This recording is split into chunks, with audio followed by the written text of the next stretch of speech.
AutoAudiography, and the first thing that needs addressed is a huge mistake that was made in a prior AutoAudiography, and that is for my winger one, I didn't wear my winger shirt. I talked about it, completely forgot to wear it, but I do have it on for this one to make up for that. Look at the beauty of this. Look at that hair. Look at Kip Winger. But this isn't about Winger.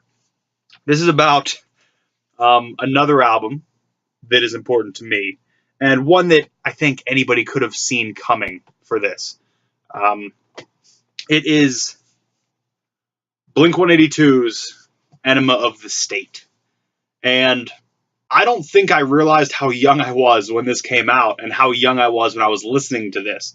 Because a lot of the time when I think back of when I started to listen to music, I don't remember anything like prior to like 11, 12 years old.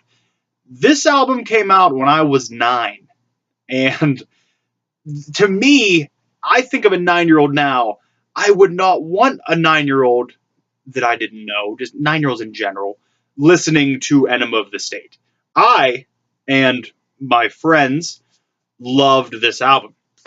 Let me show you the album off first. Front cover, back, and it is a gatefold for no other reason than to show off that gorgeous piece of photography. And of course, because I'm showing you the vinyl, it means it's not black. It is this gorgeous, isn't all colored vinyl gorgeous though? This gorgeous blue, this gorgeous transparent blue. And I was so excited to get this. Much like some of the other albums I've talked about here, I actually got this album from Columbia House with their like 12 CDs for 99 cents. And then my parents, I think, ended up paying like $80 to get me out of it, because there's like, as a kid, you don't know the contract that you need to buy a certain amount at a certain amount of time. But I was actually thinking of this album a lot today, and one of the things I thought of is this album is the first time that I felt like a cool kid. When I was 9 or 10 years old, I mean, the album came out in 99. I imagine the hits didn't start hitting until 2000. So when I'm 10 years old, this is the first time I felt like a cool kid. I felt like I was in the know. This wasn't like the mainstream album in my school, whatever school I was in, elementary school, middle school. This wasn't loved by everybody. I mean, yes, the hits were going to be enjoyed, and they were played at many of dances at the time. And one of the main memories I have of this songs from this album being played at the dances are Adam's song comes on, and everybody acts like it's the most emotional and the most heart-wrenching song in the world. And the other one is in All the Small Things, when it shouts, "Work sucks, I know," and there's just 70 10, 11-year-olds, 12-year-olds screaming, "Work sucks," never worked a day in their life. And that thought kind of was ruminating with me today about how a lot of this album, because I mean, I've revisited this album countless times over the years. Every time I revisit this album, the lyrics make more sense to me. The lyrics mean more to me the older I get. This album somehow connected with that crowd, with the young kids, and the material being used was so much more adult and so much more mature than that. But it reflected with the kids, the fun, lighthearted songs that were being sung. I guess apart from Adam's song, if you want to go down that road. But I think basically every song on this is just hit. Is that because I had the CD and I listened to this CD maybe nonstop? Yes. But going back to me being a cool kid, there were maybe 3 or 4 people who were kind of close enough friends, close-ish friends to me. And this was it. Like, this was our...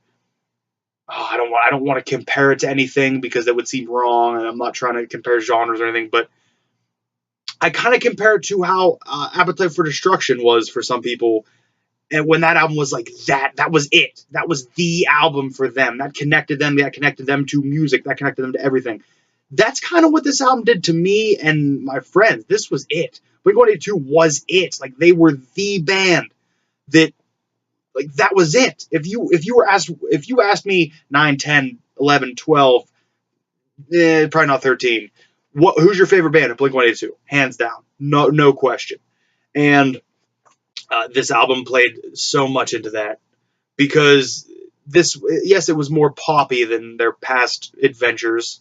I don't know why I've just called their albums adventures, but you had major hits like "What's My Age Again," like All the Small Things, but then you also had great songs in here like "Mutt," like "Going Away to College," "Aliens Exist." They may have put out, there's 12 songs in here. They may have put out 8 music videos for this. And I remember that being hot on MTV. I mean, just huge plays for What's My Age Again, huge plays for All the Small Things, just crushing it. And I think that played a lot into it too. But the album itself, because I knew the other songs, because I knew the deep cuts, because I knew the B-sides, I felt like I was a cooler kid. I wasn't out there with everybody else just singing along to All the Small Things. I knew the rest of the album. You could say it was a bit of pretentiousness on my part, thinking that, oh, I'm better than all these people because I know the whole album. But they also didn't have interest in the album. And I felt like the people who I knew as the cool kids, who I kind of always aspired to be a part of, because that's what everybody wants. They want somebody like-minded to fit in with. They want somebody around that's the same as them, that has the same interests. They were the ones that loved the album too.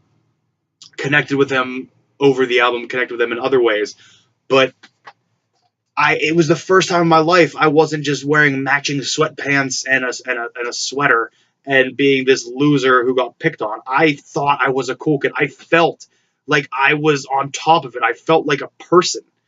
And without Blink-182, I don't know if that would have happened, because I realized what I enjoyed. I realized what I wanted. I realized the people I wanted to hang out with. And it wasn't the people who were perceived as popular, per se. It was the people who thought the same way as I did, but somehow I was convinced that that was wrong. It's weird to think that Blink-182 is a band that made me rebel, because this album is so in the mainstream. It was so poppy of the time. But it was a magical time in music. I think back now and think of how Blink-182 was destroying it, and how they were Blink-182 was huge. I was lucky enough to see them right before they broke up the first time, and I think it may still be one of the highlights of my life. The lineup was super weird. Let me just run down the last 3 acts. I'll go backwards. The closer, Blink-182, obviously, they close it down. Pre-closer, Sum 41. Huge in their own right, but of the time. Very of the time. Prior to those two, Def Leppard.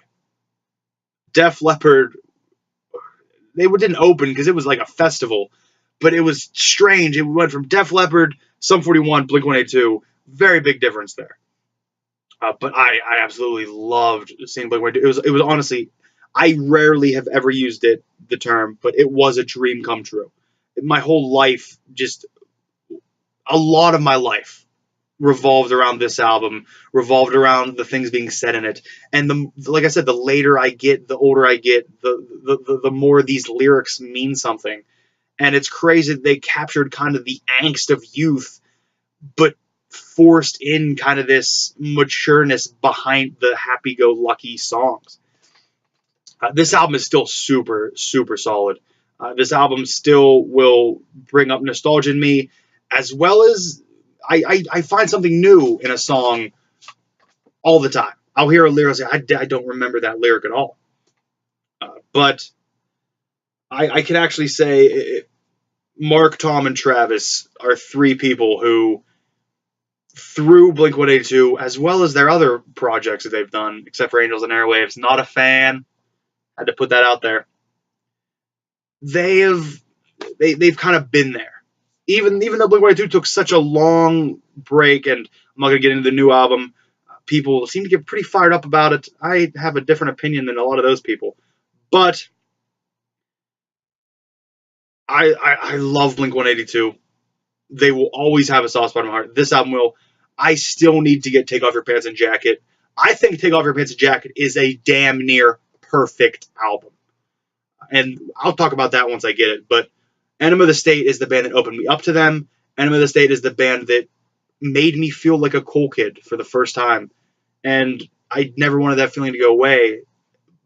And I realized through Blink-182, the only way to not have that feeling go away is to be myself and to not try to be somebody else, to enjoy what I want to enjoy as opposed to what other people are enjoying. And that's what Blink-182 did. That's what Blink-182 did to me. They showed me that I could be cool by being me and enjoying what I enjoyed. And I could never thank Blink-182 enough for that. In this album in particular. It's hard for me to imagine nobody's heard this album. It's hard for me to imagine nobody's ever even heard Blink-182. But there might be somebody out there. Listen to this album. If you haven't listened to this album in forever, give it a listen. See if it still holds up to you, because I think it holds up. I think it holds up greatly. But like I said in some of the other ones, is it nostalgia or is it that good? But like I said, I do think it ages, and the songs are heard differently the older you get, the more experiences you have. But Blink-182, Enema of the State, thank you. God damn, is this a good album.